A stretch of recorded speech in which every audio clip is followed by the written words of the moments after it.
本影片將示範如何填報個別人士報稅表的個人資料部分。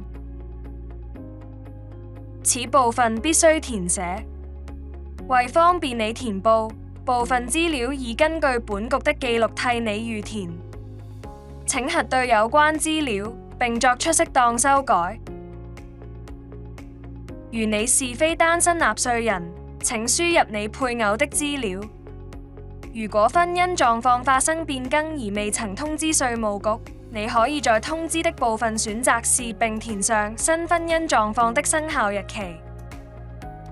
如你希望了解個別部分的資料，請點擊該部分旁邊的指南圖示。若要刪除該部分輸入的所有資料，可點擊該部分右上角的橡皮擦圖示，點擊頁面底部的補充資料按鈕可提供補充資料。點擊頁面底部的清除按鈕可刪除該頁面輸入的所有資料。